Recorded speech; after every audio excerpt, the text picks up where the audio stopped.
Hi. You can probably see it's raining a lot right now. A lot. So it's been raining for a week non-stop and we're all flooded.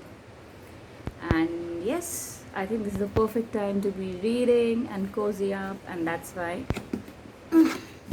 I have so many books that I'm actually in the middle of reading right now. And there's one more which I've kept out for a while. I'm sorry if I'm speaking a little slowly or softly. I'm just a little sleepy because of my meds, and yeah, so that's why. Mm, how are my specs? My father keeps saying that these are huge as compared to my face, but I like them. These are hexagonal frames, and right now I am wearing some color on my lips because I was feeling a little bored on this rainy dull day, which though I love this weather. This is, in case anybody's interested, it's NYX soft matte lip cream. The shade name is Sao Paulo. It's a bit pinkish, but it's looking a bit orangish right now. And I'm also wearing this fragrance. It's a rose body mist. Why not? It's by a brand called Inatur. It says geranium rose body mist, but it smells very much like gulkand. You know, gulkand is like a small herb kind of a thing. It smells very sugary. I didn't like it that much. Anyways, okay, if you can't see, everything is here. It's just the window is just this much open, okay, but still everywhere it's water. It's water here on the floor. I'm just sitting very carefully. Just there's water everywhere. Water is just so okay. First up, I'm reading this epic book called Homodius. Yes, by Homodius, A Brief History of Tomorrow. This is by Yuval Noah Harari. Very sorry about that. He's also the author of Homo sapiens or Sapiens. Most people have already read this. I did not. I had it since 2021 January. See, this is how I write my name on the first 3 pages of a book. I don't know why I started like that, but I write my name, the month, and the year usually. So I have just reached till this much, page 58. Only this much I've read. Lot to go. It's very interesting. I'm also, underlining sections that I'm really liking. It's quite interesting. I'll just read what's on the back cover. It says, shows us where mankind is headed in an absolutely clear-sighted and accessible manner. War is obsolete. You're more likely to commit suicide than be killed in conflict. Famine is disappearing. You're more at risk of obesity than starvation. Death is just a technical problem. Equality is out, but immortality is in. What does our future hold? It's a very interesting book. Of course, it's non-fiction. It's a research-based book. It says it's in the genre of popular science. Yeah, it's a lot of research is used in this book. A lot of research, a lot of facts, numbers, statistics, and extremely interesting data, and talks very engagingly about what the future holds for us, and how so many of the things which we once thought were not possible are actually coming true already in our lifetime. So okay, I'm reading these books in between, so what's happening is right now I have had my meds changed last week. So ever since then, my body is taking a lot of time to adjust to these new meds, and I have about 15 types of medicines, tablets I have to take in a day, and many of them are neurological, and stuff like that. So many of them dull the brain. Many of them are meant to make me sleep. Some of them are meant to make me sleep. Some of them are meant to keep the body prevent inflammation, any sort of reaction. So, keep the body in a very, I won't say numb, but a dumb sort of condition. So my senses are very dull right now, which is why I think going very slow with the kind of books I'm reading right now. I'm reading something, then I'm feeling very sleepy, drowsy, I'm just falling off to sleep, then I'm reading again, stuff like that. Next book is called Here and Now. It's letters from 2008 to 2011 between Paul Auster and J.M. Coetzee. Now, if you're not aware, these are some really, really good authors. I have not read Paul Auster's work, but I love J.M. Coetzee. I think he's South African. Yes, he's a South African writer, and he's amazing. I really love his writing style. I love his stories, the take he has on things. It's really interesting. So I have read Disgrace and Swimming Pool Library is by Alan Hollingworth. Disgrace I remember very clearly, and some other books by J.M. Coetzee. So this book, as you can see, is a collection of letters and correspondence that Paul Auster and J.M. Coetzee shared with each other between the years 2008 and 2011. I had got this book in 2016, but I never got to reading it. I think I started reading it, and for some reason I stopped, but now I've picked it up again, and I'll read you a bit. This also comes under, it comes under the general knowledge category, can you see? So basically it's non-fiction again. I'll tell you what this says at the back. Although Paul Auster and J.M. Coetzee had been reading each other's books for years, the two writers did not meet until Feb 2008. Not long after, Auster received a letter from Coetzee, suggesting they begin exchanging letters on a regular basis and, God willing, strike sparks off each other. Here and Now is a result of that proposal, an epistolary dialogue between two great writers who became great friends. Over 3 years, their letters touched on nearly every subject, from sports to fatherhood, literature to film, philosophy to politics, from the financial crisis to art, eroticism, marriage, friendship, and love. Their correspondence offers an intimate and often amusing portrait of these two men as they explore the complexities of the here and now, and is a reflection of two sharp intellects whose pleasure in each other's friendship is apparent on every page. It's very, very interesting. So once I'm done, I'll let you know. At the moment, I'm also reading An Unofficial Rose by Iris Murdoch, and she happens to be one of my favorite authors. The first book and the only other book of hers that I've read is The Sea. It was mind-blowing. It is one of the best books I have read. I just love it. Look at the cover. Unfortunately, I don't like cats, but okay. I don't like cats.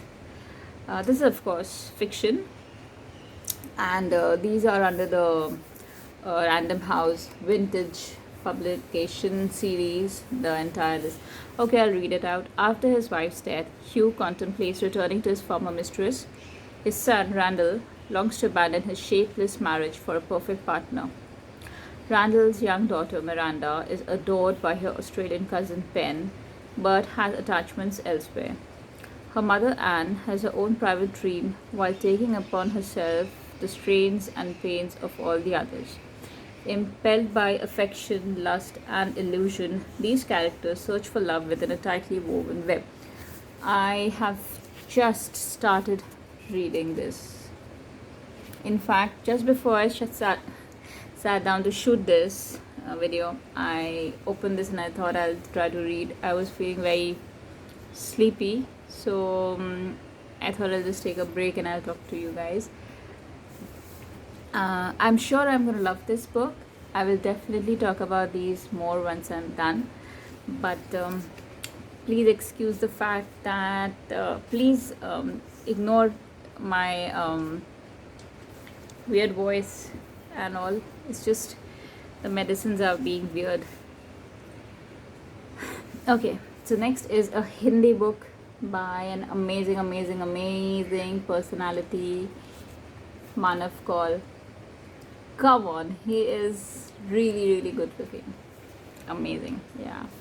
Not only is he an actor in mostly Bollywood movies, I'm not sure if he has acted in um,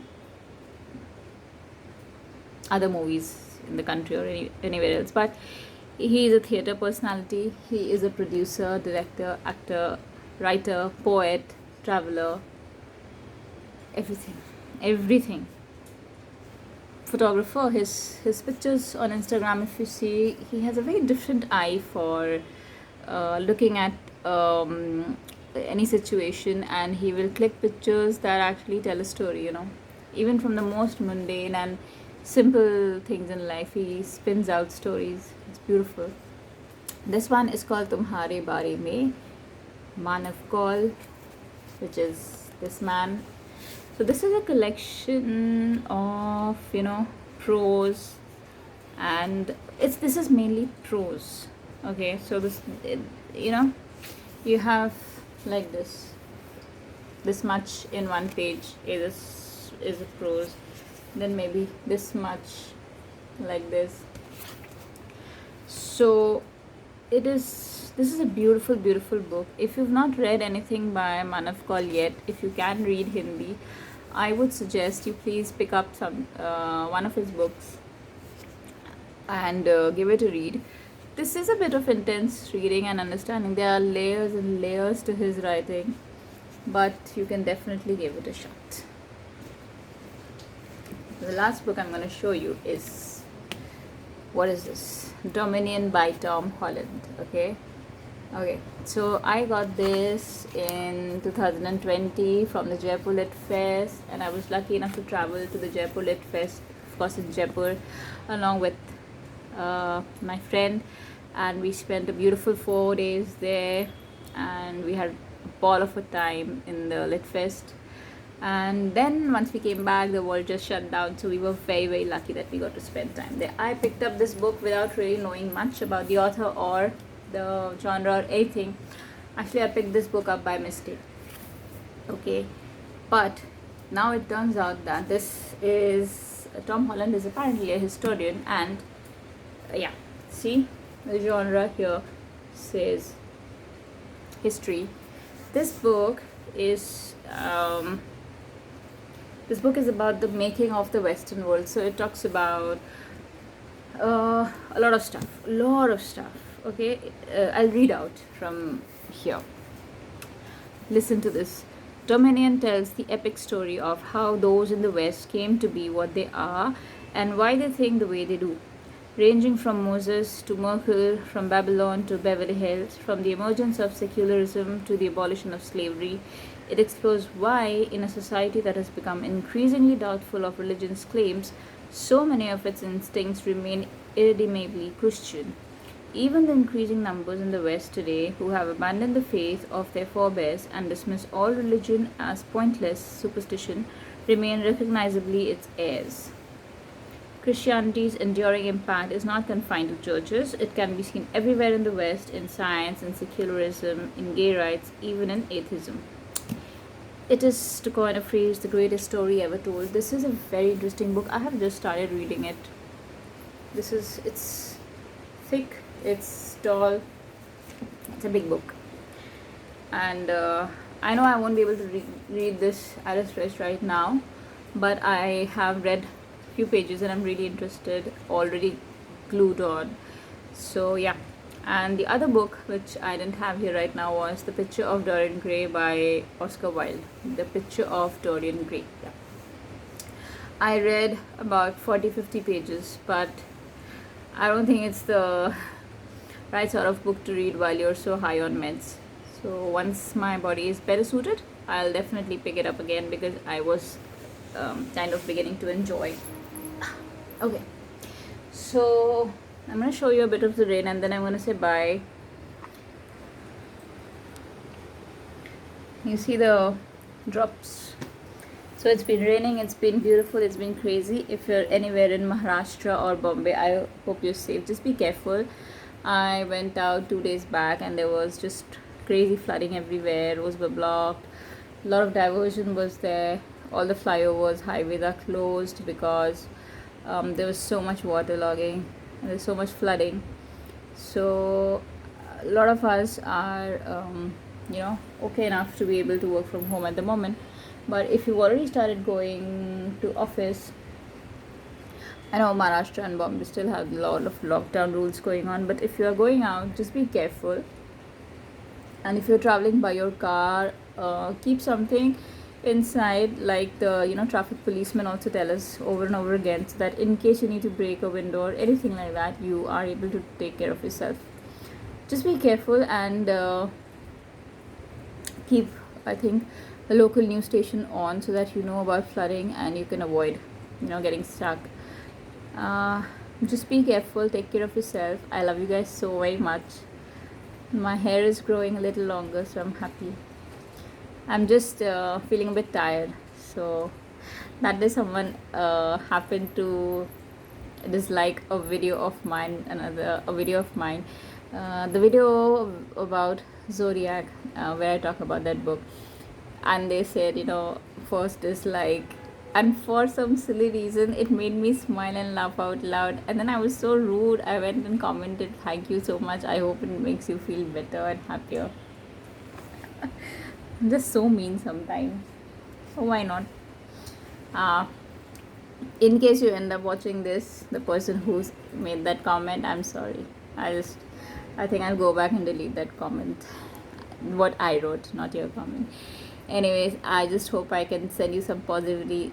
I'm so sorry. I hope I can send you some positive vibes, and I hope I can send you a lot of hugs and smiles and good wishes, and that whatever you're doing, you're safe, you're happy. And I really love you guys so much. Thank you so much for being here with me. For someone like me who doesn't really make much friends in the real world. Oh, sorry, my words are just so floozy right now. For someone like me who does not make much friends in the real world, does not like to, I'm so glad you chose to be here and are so nice to me. Bye guys, I love you.